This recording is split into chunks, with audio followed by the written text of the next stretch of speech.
Good, everybody. Happy Sunday. I hope y'all have an amazing day. I feel like every day is amazing.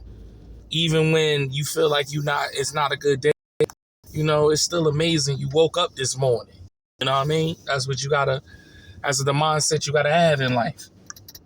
You know what I mean? But we here to talk about it. And I'm just letting y'all know in the streets of what I'm hearing, buzzing in the NFL, that I'm hearing DJ Metcalf. There are talks about a conversation with Dallas. DJ Metcalf, I'm hearing. It's not official. I ain't saying it's official. I've been reading up. I'm seeing there's some chances that Dallas are trying to make a pursue for DJ Metcalf. If Dallas can sign DJ Metcalf, what do that mean? Well, that means a couple things. One, you have official second down receiver. You have a number 2 receiver. No offense to Brandon Cook. Brandon Cook is getting old. He doesn't have that quickness. You could kind of put Brandon Cooks at the slot now to help out. But you have official secondary receiver, a threat with CeeDee Lamb if you get DJ Metcalf. I already was talking about Myles Garrett.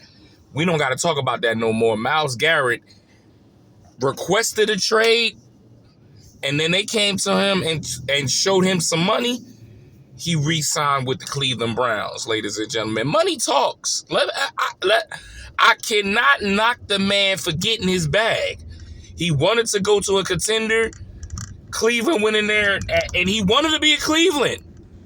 Let's not make it, he loved Cleveland, but, he was feeling unwanted. And then next thing you know, Cleveland went in there and said, well, how about we give you $40 million on your extension? You'll get $2-something million. Listen, them dollar signs, I don't care what a player say. When they hear that money talk, and it's like, okay, this right there can solidify me and my family. Oh, yeah, I'm going to that. Okay. You know what? I know we said some harsh things. I apologize. But you know what? I really didn't mean what I said. That's what you say. Like, you think about it, you be like, you know what? I don't know why I was mad at y'all. Like, I really don't know why I was mad at y'all. You know what I'm saying? Listen, we got off on the wrong foot. I apologize. You know what? I really care for y'all. Where do I sign? I mean, that's what it be. In another news of NFL, everything is crazy. You got the release of Joey Bosa. That was crazy from the Chargers. You got the release of Von Miller from the Buffalo Bills. Now, since you don't get Myles Garrett, we was trying to get Von Miller. I feel like you can get Von Miller now, and you could pay him a good $4 million. You can pay him a good $4 million for like a 1-year contract. I don't feel like they're gonna do a 2. I feel like they'll sign him for like a 1 year, and that will help Von Miller, because I feel like Von Miller still got some juice in the tank.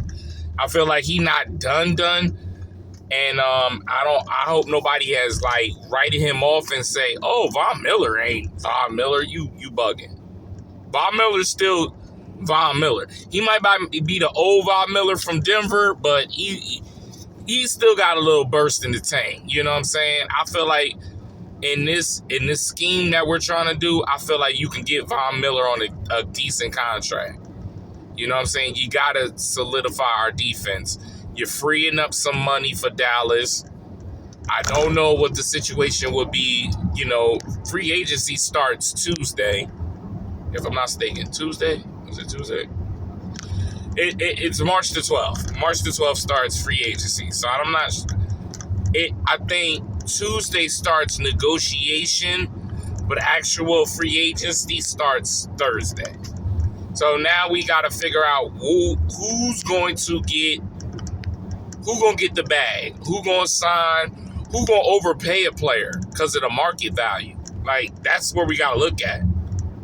Who's gonna get overpaid because of the market value? So, like, I feel like Dallas need to attack getting I think they need to get a veteran guard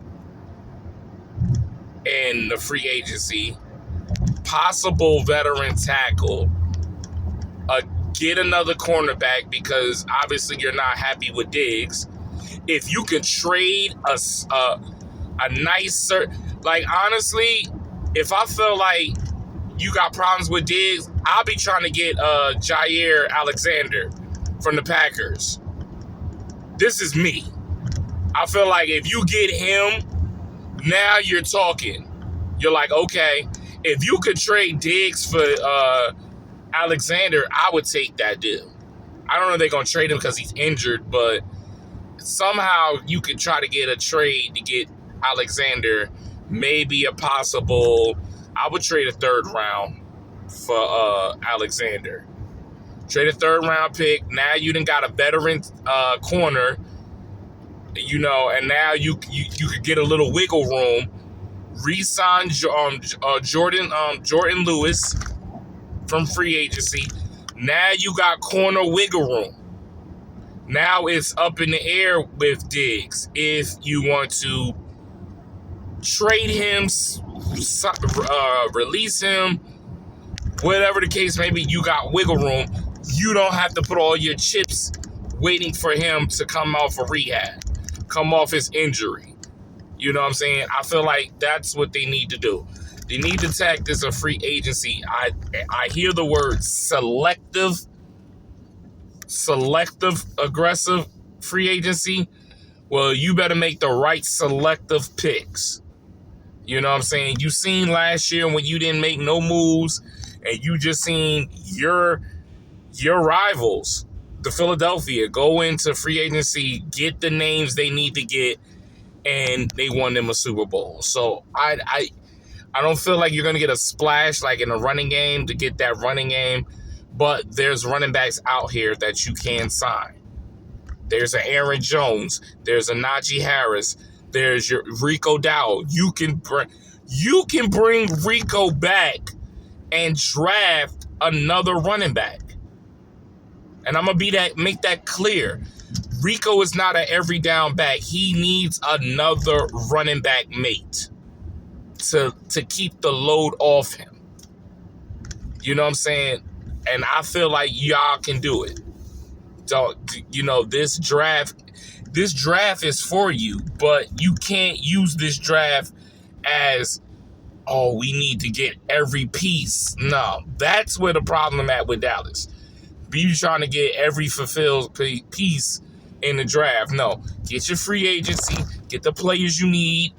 That way, it's a luxury pick in the draft. I'm going to keep saying it until Dallas understand it. Like, I want them to do good. You think I want to sit around and be like, I don't put my hopes in that? No, I want them to do good. I'm just not that over-exaggerated fan. Like, I'm just not that, oh, I think they're going to the Super Bowl this year. No. I don't think I said that in a long time. I haven't said that in my... I didn't say no foolishness like that. I don't know. But it's been a while. But I just had to come up in here, talk about a couple of things that's been going on in the football culture. Okay? I might pop up a little bit live, talk a little bit, see where everybody's at, how's everybody's mental, where they heads is at. It's March Madness. Anybody watching the college game? I'm missing out on a couple things. I did see Duke beat North Carolina. That boy Cooper Flag. You know what I'm saying? I have been checking out the sniper Juju Watts from UFC. She's just a killer. I like her persona. because she's a laid back person that just loves the game of basketball. And I love a person with an energy like that. Like, she just out there, she balling, and they don't talk about her like they did Caitlin Clark. And that kind of gets me mad. It's like they don't really talk about her like they did Caitlin Clark.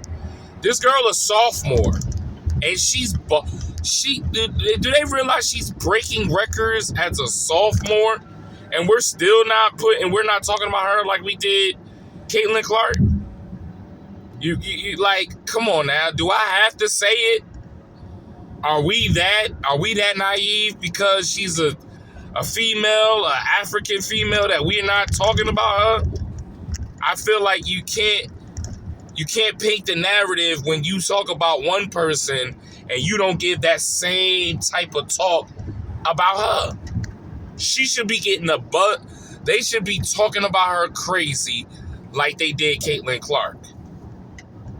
And the crazy part, Caitlin Clark didn't win no championship at her school. As amazing as Caitlin Clark was, she didn't win no championship. She lost every time she was in the Final Four. She lost. I mean, so like, what are we doing here? Every time.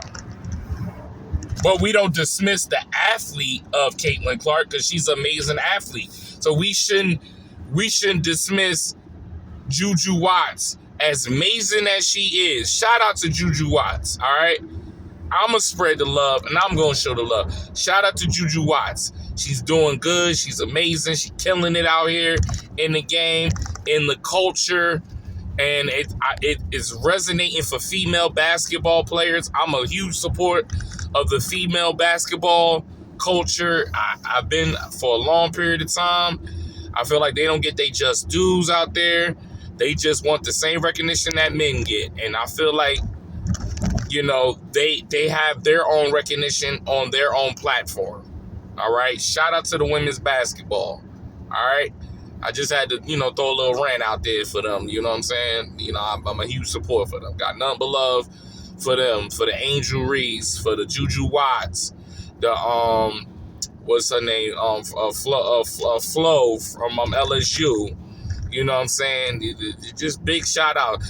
Shout out to Asia Wilson, that's killing it for the women's WNBA. Like, she is the foot of this year's of what it's the modern for women's basketball. She is an assassin.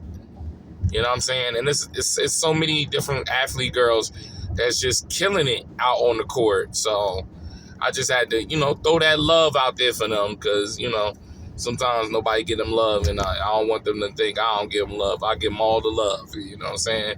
Big shout out to women basketball. But, you know what I'm saying? I hope everybody have an amazing Sunday, and that's my time. And any breaking news, I come up in here and be like, meh. So, until then, ladies and gentlemen, it is LG Grown signing out. Peace.